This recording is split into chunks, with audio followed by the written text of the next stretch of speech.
What's going on, you guys? So we are back again for another movie corner, okay? And this time we're gonna talk about Candyman. Um, I know I just been having an urge to watch Candyman, and again, as I mentioned in another video, I'm the type of person that'll watch a movie one time, and then I'll come back to it and catch some things later on. You know, Candyman, and this is the original one, not the one that came out a couple of years ago. So this is the one that came out, I believe, in 92, September 11, 1992, okay? And of course, it's because it took place up in Chicago. See, the difference between, I feel, the two Candymans that came out that actually matters, the remake and this one, the original, not those, because I think it has like two sequels.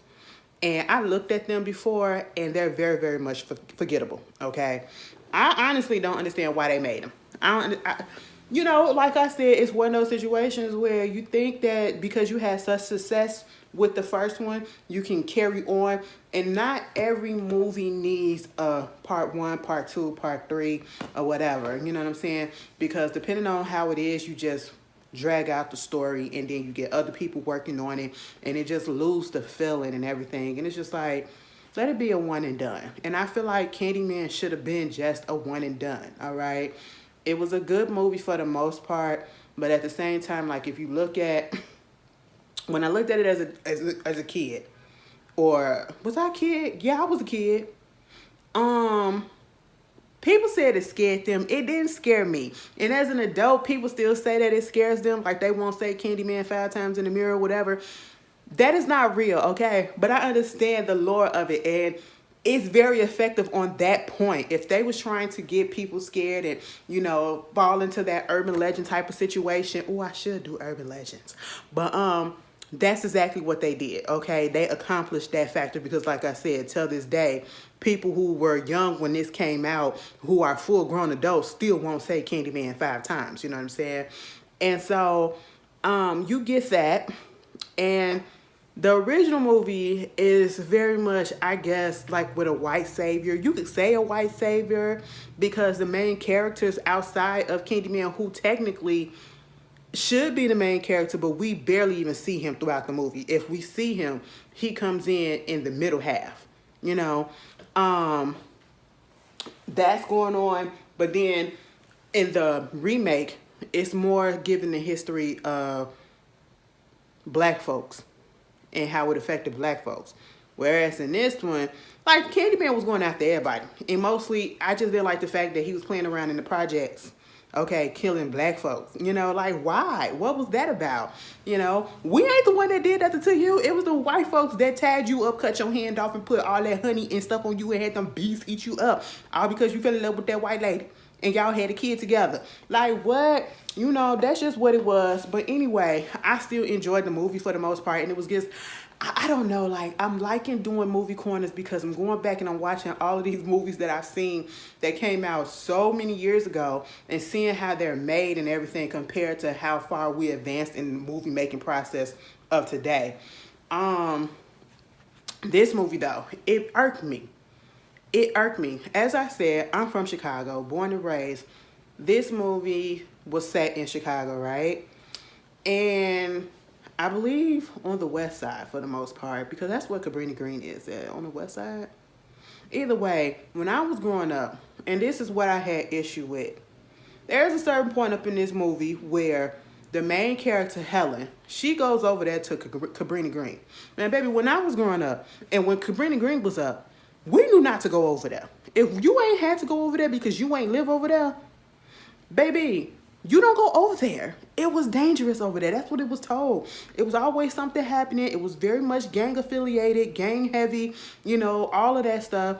It was just a scary place. That's how they hyped it up to be, and I 100% believe it. And it was Cabrini Green was a housing project. For those that don't know, it was a housing project like in just about any urban city or any big populous city in any state. You have your set of projects. And just like a lot of these projects that were built decades ago, they were built, some of them were built for white people. And then all of a sudden you had that white flight, and then black people came in, and then they became low income housing for black people or whatever.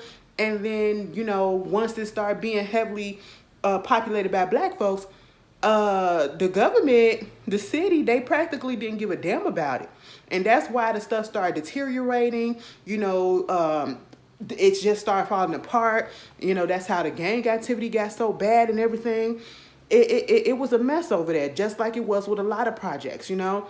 And that's just unfortunate, right? And then you get this white lady that's going over there to the projects with the gangs outside, and they let her in. What? What? We'll get that because I got something to say. The movie starts off with a whole bunch of bees. So that tells us what it's going to be, okay? Candyman symbolizes, you know, the honey that he was draped with and he was stung by a whole bunch of bees. That's how he died. Okay, fine. Then we get this telling of this, basically you get Helen. She's this grad student and she's doing her thesis, her grad thesis on urban legends, and one of her urban legends is going to be Candyman, right? She's also married to this professor. His name is Trevor, okay? She's working with her best friend, Bernadette, who is a black woman, and they're, you know, interviewing people, talking about different urban legends and things of that such. One, like I said in particular, what is the name of it, is Candyman. And so we get this one example that somebody is sitting there telling Bernadette, which is basically about how this girl and this guy, they was kicking it at their crib. You know, they was getting hot and heavy, about to say Candyman in the mirror. I said, y'all get turned on by the weirdest things, okay? The possibility of a near-death experience turns you on. You know, they always say, like, look into the mirror and say his name 5 times. You know what that does? Nobody ever gets past 4. Candyman. Candyman. Candyman. I said, bitch, what? That making you moist like that? And it was like, not here. I said, now you ain't gonna get me hot and heavy up in the bathroom and then gonna tell me some, no, we gonna go over here. Baby, what? So he go sit on the couch. Next thing you know, she must have went on ahead and said the 5th Candyman, because all of a sudden you hear her screaming, blood coming through the coming down off the ceiling. I said, see, you don't play with people like that, all right? We don't play with those things. Black people especially. We know when to play and when not to. And that is something that you don't play with. That's why a lot of people these days, and I should say black folks, they wouldn't say this, okay? Even though y'all know it's fake. You know, like I said, till this day, people have a hard time saying it 5 times in a row. Y'all say it 5 times in a row.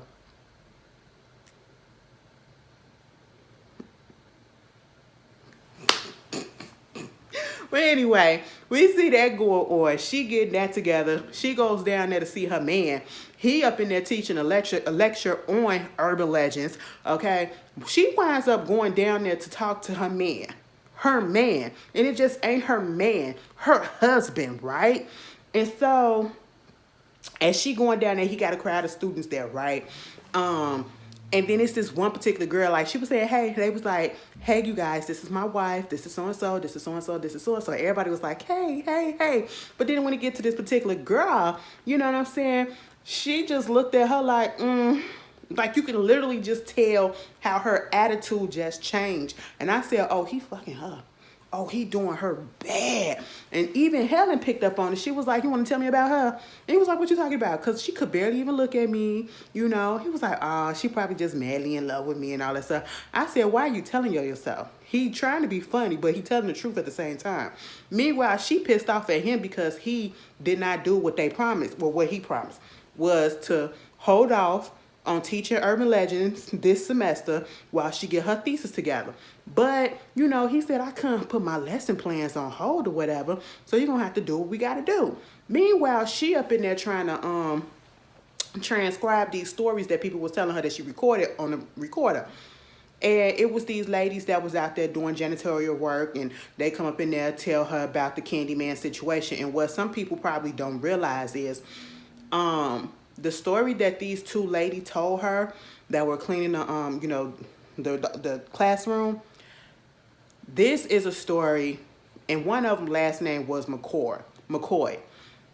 And I feel like they put that in as an ode to the actual person, because I don't know if it was at the, no, it was at the Abbott homes out here in Chicago so many years ago, way before I was born. this situation that they recanted and told Helen actually happened. But her name was Ruthie McCoy. Okay. And I'm gonna need y'all, if y'all want some more information, some detailed information, look it up. But basically what wound up happening is she was an older woman and she was calling the cops because she could hear people going through the walls.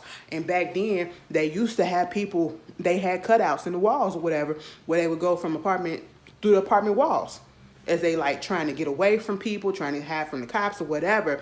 And so she would hear people and she thinking that she going crazy. And she like, no, I know I hear people going through this wall. I need to call the cops because they need to stop this.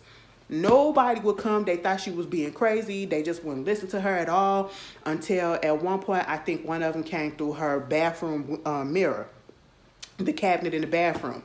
Later on in the movie, we see Helen talking to her friend Bernadette, and she was telling her the history of the building that she was staying in. And this was also given a short little instance of gentrification because she wasn't that far away from, I guess you would say, Cabrini Green or a project like Cabrini Green. And she was literally, because this is literally how it is in any city where gentrification starts or whatever. You will have the so-called abandoned or bad area, and then the next block over, it's just all pristine and everything, and the high rises and all of that stuff. So she was living in a building that's like the high rise that's supposed to be good and all that stuff. But come to find out, the high rise that she's staying in is really just the same building that she was, the other people from down the block. They're built the same. So they were manufactured and constructed the same to the point where she knew that you can pop out the window, the mirror in the bathroom, and you can go over to the next person apartment. So when Ruthie McCoy was hearing them people, they came in through her mirror in her bathroom and wound up killing her. That was a real story. And they put that up in there, and I was just like, oh, okay, cool. And that was really messed up. That was really messed up. But I said, okay, so what we gonna do about it? So now they want to go down there to Cabrini Green. They want to go down there to Cabrini Green. And I'm just sitting here like, for what? For what? And it ain't even them, it's Helen. Now see, at the end of the day, I get that we want to put our feet on the grounds and stuff, and we really want to get into it, and we really want to get all the factual stuff or whatever, but there are some places that you should not go. And especially in this time period, that's why I just said this is just not believable, because I honestly don't feel like, given how messed up things were back then, they just wouldn't let her get past there. Okay? They don't let strangers, especially Caucasian strangers like that, because they wouldn't trust them. That's why they kept on calling them the 5-0, but something else would have probably happened to them, And I'm just sitting here like, so you just gonna let her convince you to go to Cabrini Green like that? And mind you, you got Bernadette up in the car trying to say, I don't really want to do this. Okay then, we could just go home, live our daily lives and all of this stuff and do this cheap ass paper. I said, excuse me, ma'am, you're not about to gaslight her to make her and feel guilty about doing this paper and making it authentic, by getting the real experience because you've been to Cabrini Green inside the apartment just because she fearing for her safety. I said, Bernadette, you should have got out the car right then and there. Because that's right when I knew that she couldn't be trusted. Helen couldn't be trusted, okay? First of all, you too damn nosy. You too damn nosy. You are up in black people business, okay? You should stay out of black people business, baby. Maybe you will still be alive by the end of this movie, okay? But see, that ain't happened. That ain't happened because you too goddamn nosy. And Bernadette, you should have put your foot down, okay? I said Bernadette and Helen, they switched sides. Okay, you would expect Bernadette to be like, I'm ready for this. And you expect Helen to be all the little meek woman and all that stuff. No, girl, it was the total opposite. Mind you, let me just tell you this. Helen, I don't know, maybe she was just so deeply involved and enthralled up in this thesis that she really couldn't see what was happening in her own relationship. Baby, you laying in the bed sleep and your man coming up in there late at night, he a goddamn professor. Why he needs to stay at home, stay at the school so late at night? To the point where you in there snuggled up in the bed, sleep, and he jumping up in there trying to scare you and everything. I'm like, where were you? Oh, I had some stuff to do at the university and all this stuff. What? Bring that shit home. You was up there with that girl, your student, nasty ass. You know, people just be cheating on people right under their nose. And people be so into whatever it is that they got to do that they don't even... Oh, I sound like I was from Baltimore when I said that. What they got to do... Let me stop, because I know a couple of Baltimore people. And I be looking at their video, they be like, especially when they say hot dog, it don't never be hot dog. They be like, hot dog. I'm like, why y'all say that? Get the dog. It is so funny and cute at the same time. But anyway, moving on from that. I said your man is cheating right underneath your nose, girl. You need to pay attention. They get to Cabrini Green. Girl, again, Helen got to take charge. And, of course, you see the gang members outside. And I said, you know what? I just really feel some type of way that they want to depict us. The only black folks, well, besides Bernadette, the only other black people you want to depict us as assholes and, you know, gang members and just dangerous. Granted, that is what was going on a little bit over there. But damn, you know what I'm saying? Could we have some more positive women and positive black men up in this show? Okay, the villain, which I feel really was Helen, and then it turned out to be Trevor because his ass was cheating. That's how I feel about it. It was a couple of villains up in here.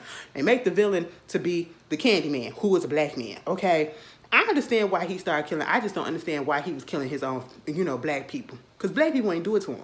You know what I'm saying? You want to put fear into his heart, their hearts, or whatever. And it's one of those things where his legend stays alive and he stay alive if people are afraid of him. When they stop being scared, that's when he go away. He don't need that. It's on some Freddy Krueger type shit. You know what I'm saying?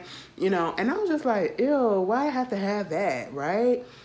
So they let her go up into Cabrini Green, into the projects. And I'm just sitting here like, what?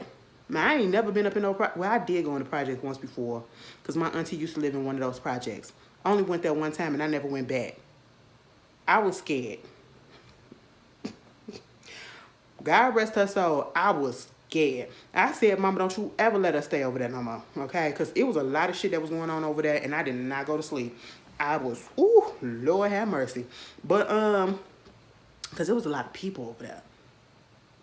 And she was gone at one point and we was in the place by ourselves. I said, what the fuck is this? Anyway, they go up in there and it's just nasty. And then they go to somebody, they taking pictures. I said, why are we taking pictures of graffiti? Because all on the wall is sweets this and sweets that because that's the Candyman. Then you see Anne-Marie. She the only other positive person that's up in there that's black, which I was appreciative of, Miss Vanessa L. Williams, okay? You know, she coming with her dog. What y'all doing up in here? My bad, we was just looking around. Then y'all go to an empty apartment. An empty, deserted apartment that's so goddamn nasty. All right? And then Helen wanted to play adventurer. She wanted to play Where in the World is Carmen Sandiego. I said, girl, if you don't get your ass back over here, what are you doing? You know, she didn't take no precautions. I said, oh, you just like adventure and you like risk. I don't like people like that all the time, okay? Because you doing a lot. You finna get your friend killed and snatched up. She didn't care if they got snatched up or not. Girl, she in there taking pictures with her little Polaroid camera. I said, I hope your cube blow out. You know, because you're doing a lot. I need you to go back into your car and I need you to go back to your home where you can have good heat, okay? Stop it. Then gonna go to the bathroom and she pulling out the mirror, the medicine cabinet, so that she can go out to the other side. And I said, this is not something that I want to look at. I don't want to be involved in this. I said, Bernadette, run, run, run. Bernadette's like, oh my God, Helen, what are you going to do? We got to get out of here. She was like, no, just give me like 5 minutes. I got to go over here. I got to go look at this stuff that's in here. I'm going to take some pictures and then I'm going to come right back. 5 minutes. I said, Bernadette, get your ass up out of there. All right. She let that lady, I said, let her do what she got to do, girl. Let her do what she got to do. Mama went through that mirror. Went to the other thing, taking pictures of the shrine of Candyman and all that stuff and looking at the sweets on the floor. Meanwhile, Bernadette sat her ass down. Imagine she had a coat on with a dress on. I said, why y'all dress like that? In the projects? Oh, okay. Back then? Meanwhile, she sat down on that dirty ass tub. Now, I have this thing with dirt. I don't even like touching. Listen. I don't like walking on grass. I will avoid, y'all ever see them videos of them babies when you try to put them on grass, they put their legs up? That's me. I avoid grass Every single time.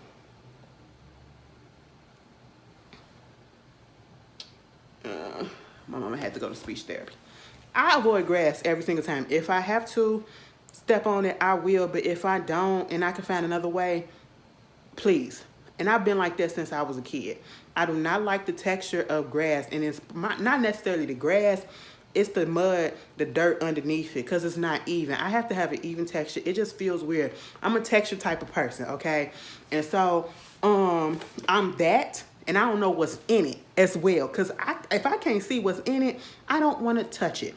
And then if I see a whole bunch of dirt and nasty stuff, baby, I'm not finna be up in there. Bernadette sat her ass down on that goddamn tub. That tub was filthy as shit. I said, bitch, where did you grow up?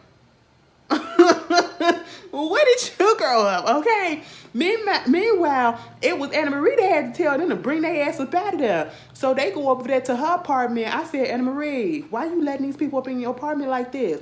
Get them out your apartment. Okay, you shouldn't have started this. You was being a little bit nosy because you was trying to figure out what these people that ain't never been over here for. Okay, what they over here. And her last name was Anna. Her name was also McCoy, right? Paying ode to Ruthie McCoy, okay? And she got her baby. Now, if you watch the remake or the 2000 whatever version that came out with Yaya, he was the baby that she's holding, okay? He's supposed to be the baby that she's holding.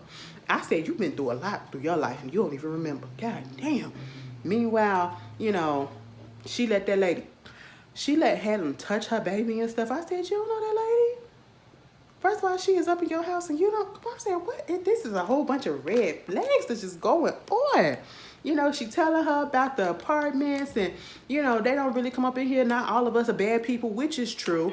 Because understandably, not everybody who lived in the projects were bad people. It's just the people that was around it that just made it bad and everything. And how don't nobody care. You know what I'm saying? And they just let stuff happen. You know, and I felt so bad about Miss Anna Marie McCoy. She just trying to work to get her son into better conditions, you know. Meanwhile, after they finally get their asses up out that goddamn hellhole, you see them going back, and it was so crazy. They go down, and you see how, I guess, the other half is living. And then next thing you know, they're at this, I guess, a 5-star restaurant getting served wine, and you got this English dude that's supposed to be their friend, and of course Bernadette is the only black person in the friend group, and he's just so pretentious and everything. And when they find out that, you know, they're doing a paper on urban legend and Candyman, oh, you have to talk about read my story and all the stuff, what I did on him and all this or whatever. Do you even know the history and all this stuff? And I'm just like, it just makes me feel some type of way. If it's supposed to be about black folks, the way that he was talking as if he knows so much about black folks and our urban legends and stuff that goes on and all this stuff, like he's this expert, it just felt really yucky, you know. So he gives the history about how basically he was this, well, I don't know what it was. Was he like a painter or whatever? And he winds up falling in love over here in Cabrini Green with some white lady. He wound up getting chased by the town people. They tied him up, cut his hand off, put a hook in there, and then smeared it around with honey until all of the bees came and ate his ass up. And ever since then, that was the urban legend that he just been stalking Cabrini Green. And so I guess he been going after the black folks because the only black folks been over there in Cabrini Green. I said, that's kind of messed up. Meanwhile, you got all this going on, and this motherfucker still want to go back to Cabrini Green. I said, girl, this shit like that is a one-stop shop, okay? You go over there one time, and you don't come back. You know, she goes over there, and if you notice, it was a couple of scenes. The second time she goes to Cabrini Green and she meets the little boy Jay, who was telling her that Anne Marie is not there, and was giving her a little story about the history of Candyman and what happened to this little boy who got attacked allegedly by Candyman in the public bathroom and got his private part taken off and flushed down the toilet. Okay. And so you get that, but when she was in there taking pictures, still, again, you notice how the light was just focusing on her eyes to make her light up. It was giving me the feeling of, if you ever seen the Addams Family movies, Every time Morticia would be coming down, she had that light on her eyes. It gives it like, I guess, this dewy essence or whatever. Like, oh, old to old Hollywood type of, innocence of the white woman. I don't know. It was giving that glow, right? I said, what's that about? You know what I'm saying? Is your innocence about to be taken? What's going on? Now, if somebody just told me that a little boy got hurt in the bathroom of a public place that's located in the projects, and I see the conditions on the outside, why the hell would I go on the inside to get some information and see what's going on? Mama took her ass into that nasty ass shit. And when I say nasty ass shit, they literally had sweets written on the wall and shit. It stank as soon as you come in there. Now, see, that would have gagged me and would turn my ass right back around. All right? First of all, I would have known better. You go in and she opening up the bathroom stalls and stuff and just, I was like, oh my God. And then the last stall she opened up and it had a whole bunch of bees up in the toilet and then she flushed it. I said, girl, I feel like that's your imagination. Leave that alone, okay? Leave that alone. Next thing you know, a whole gang of people come up in there. He talk about, yeah, I'm the Candyman, and he winds up, knocking her ass out. And of course, because of that, the police come and get her because look, Jake had, sent for help, and it's like she feeling some type of way, like it's a shame that they do all of this for a white woman who comes down there, but when it's other people that already stay there, they won't help out. I said, wait a minute, ma'am. You make a point, but what, all of a sudden you care about us? Because you was talking to Anne-Marie? Oh, okay. She calls her man. Her man wasn't even there. You up in the hospital. Your man ain't even there with you. He comes in afterwards and she cooking for him and everything. And I'm just like, girl, your man fucking around while you out here getting your ass beat. Like, what? She goes and she talks to Bernadette. Next thing you know, she was up in that garage. And this is where we first see Candyman. He don't appear in the movie per se until 45 minutes into it, right?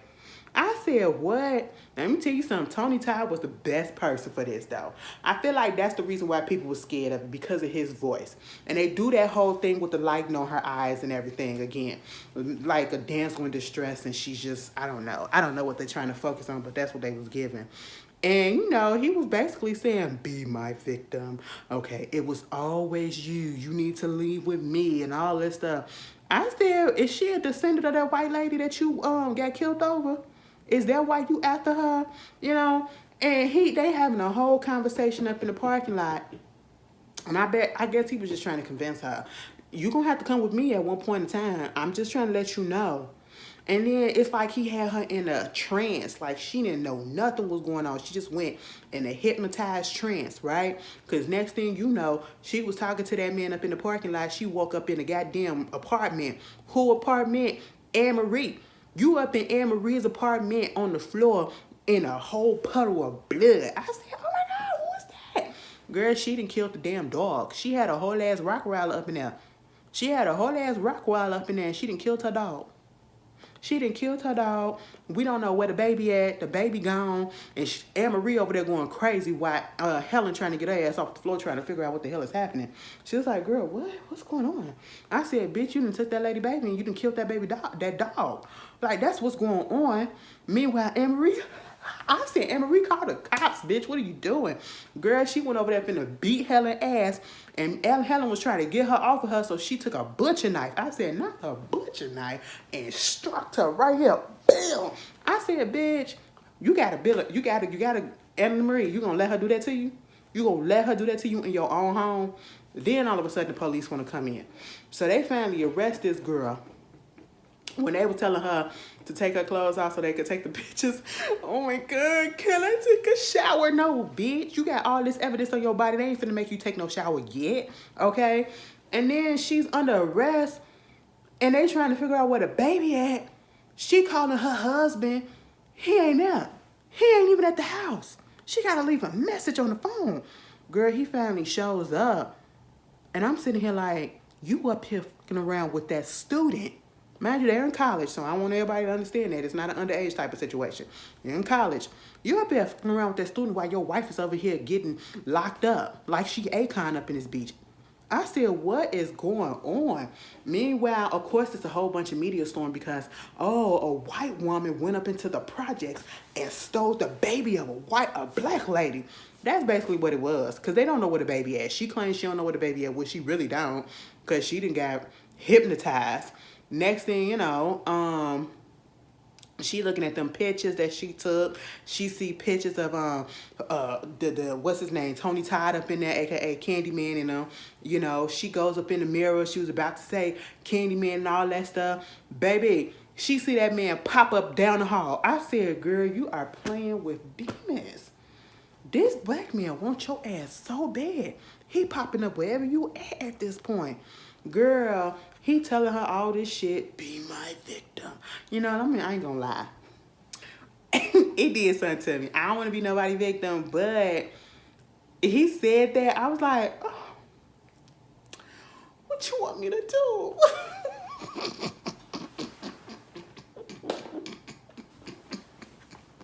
Oh my God, y'all are so fucking silly.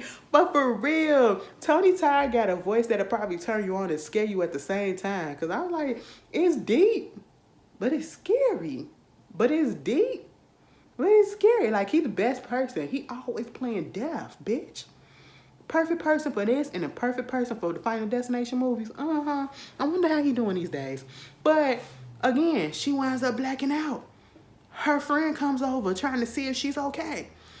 Baby, next thing you know, we see her wake her ass up. And Bernadette had came up in there. I said, see, Bernadette, this is what you get. Again, you're black. We don't just go into people's houses without people saying, hey, you come in, or them letting us in. We know better, especially that's a white woman. Now, what if something would have happened and it would have been blamed on you and you would have survived this? Now you didn't cost your life because you went in instead of just wait till she opened up the door. She opened up the door and she went up in the apartment without her telling her. Next thing you know, we see her with a hook or whatever. No, it's a fucking butcher knife. She done killed Bernadette. She done killed Bernadette, because next thing you know, she wake up with a whole bunch of blood on her. Trevor finally come up in the house, and he like, oh my God, bitch, what are you done? Okay, girl, she finally see Bernadette on the floor. I said, now, why they look, y'all could have had Bernadette look a little bit better than that. Her body ain't have to look like that on that floor, okay? I said, oh, the makeup was just a lot back then. It was lacking severely. So now they going to put her in a mental hospital for the criminally insane until they wait trial for her. Mama is over there going crazy, okay? She's going crazy. Meanwhile, Candyman got Anne-Marie baby. I said, oh, shit. There you go. There you go. She up in that hospital. She keep on trying to get out. Let me out. Let me out. Meanwhile, Candyman coming over there talking to her ass. He's right here. He's right here. And I said, girl, ain't nobody finna pay no attention to you. You are in the hospital for the criminally insane, okay? No, they got you on a 5150. Girl, Meanwhile, she gets to be able to go talk to the psychiatrist, the doctor, and while she was talking to him, he wasn't believing what she was saying. And, you know, she kept on saying that, you know, this man is out here after me and all this stuff, whatever. It was him. And so he was like, look at this video. Recorded her while she was up in there, you know, talk about something. He's under the bed and he's under the bed. And when when you see it, ain't nobody gonna be there. We knew that. I said, oh, y'all really trying to make this lady think that she crazy. She ain't crazy, okay? He really there in her mind. The next thing you know, she started seeing Candyman. She said Candyman for the last time. And she looked into the mirror, right? And he came out of nowhere and stabbed that damn doctor in the back, hooked him from his back. I said, you know what? You ain't have to do that. And that was the way that she was able to get out. So basically what happened was she sacrificed. She basically gave him what he wanted. If you get me out of here, I'll give you myself.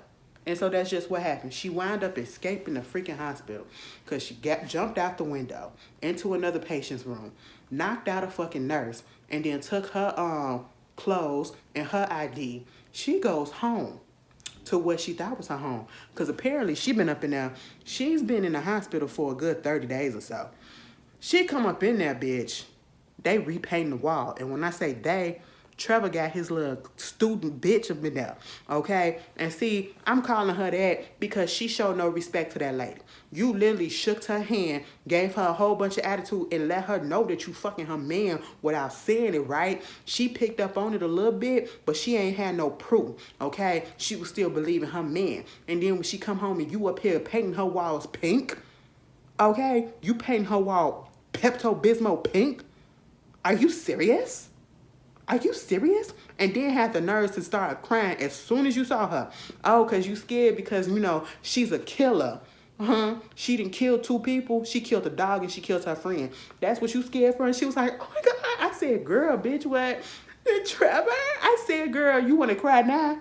Oh, you want to cry when you was my man? You want to cry when you was my man? Now you want to cry because you see me? Okay, Trevor said, oh, did you have a boo-boo? I said, a boo-boo? Now that says a lot about the relationship for the simple fact that you talking to this girl like she a child.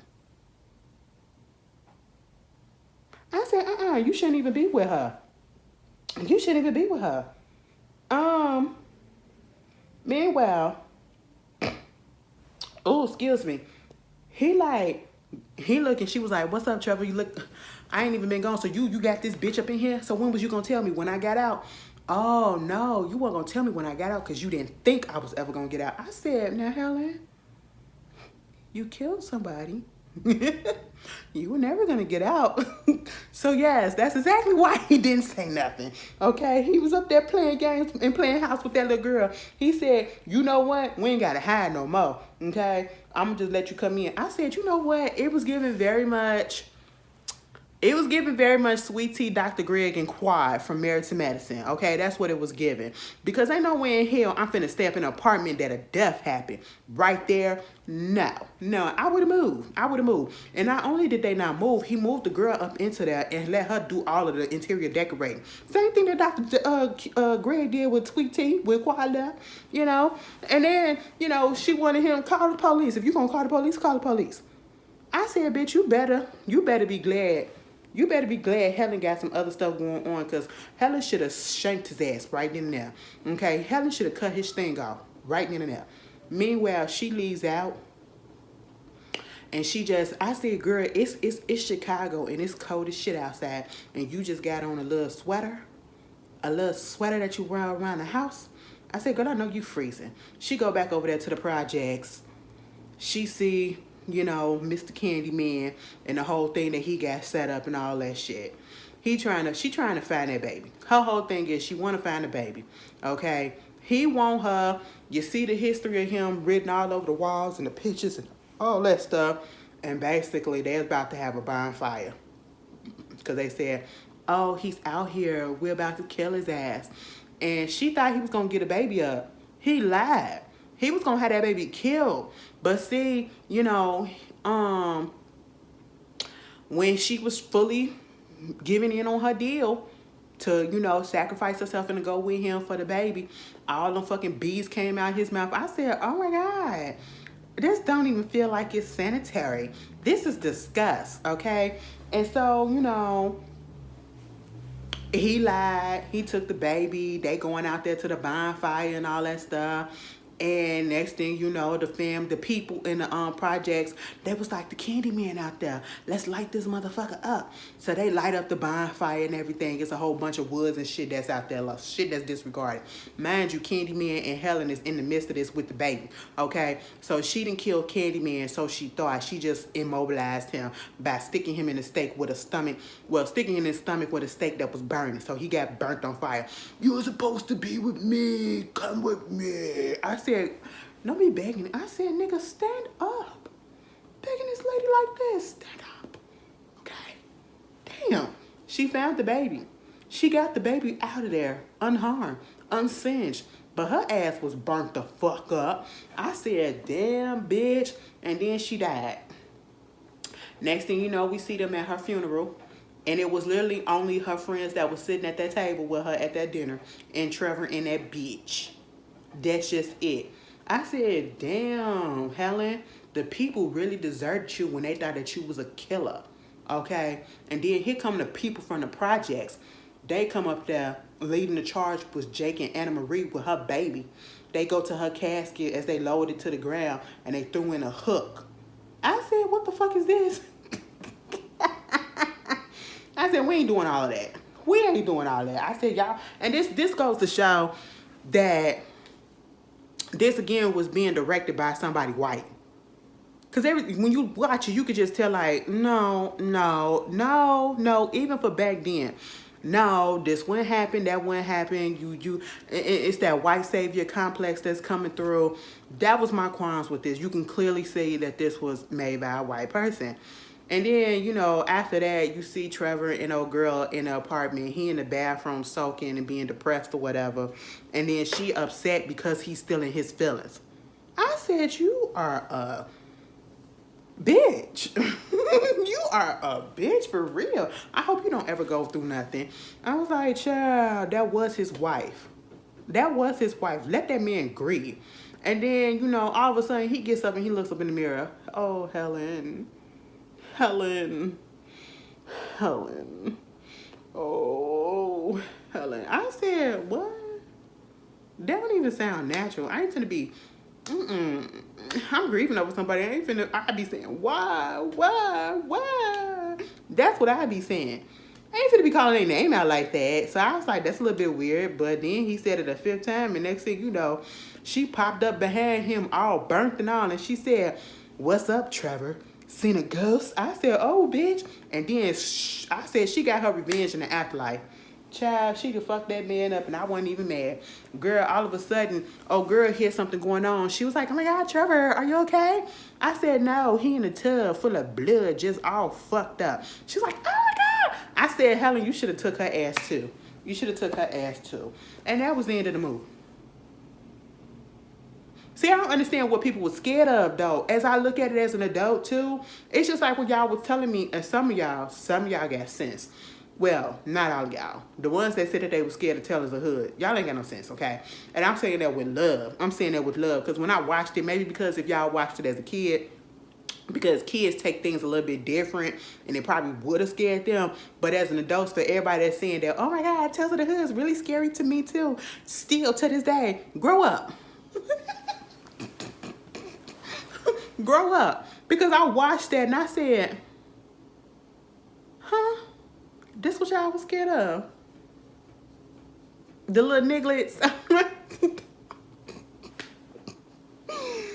said, seriously? I'm finna rent out Tales from the Hood too, because I seen somebody talk about Tales from the Hood too, and they said it was really, really, really bad. And I got some time to spare. Okay, I got some time to spare. I'm about to rent that out, and I'm going to look at it. I'm not going to review it, but I'm going to look at it. And the next movie that I do review, I'm going to come back and tell y'all whether I liked it or not. I'm going to give a little blurb like I did just now. But yeah, Candyman, I suggest y'all watch it. It's a fun watch. I mean, it ain't as deep. Like, when we was young and you probably watched it, like, oh my God. When you watch it now, it's kind of slow. You know what I'm saying? But y'all tell me how y'all felt if you watched it. If you haven't watched it, it's on Tubi. They say that it's leaving soon. I don't know when it's leaving. It's been saying that it's leaving soon for the past couple of weeks or so. But it's on Tubi right now. So y'all can watch that. And I think the other one is probably on Hulu or Peacock or one of those streaming services. But yeah, y'all tell me how y'all feel, and I'll see y'all later.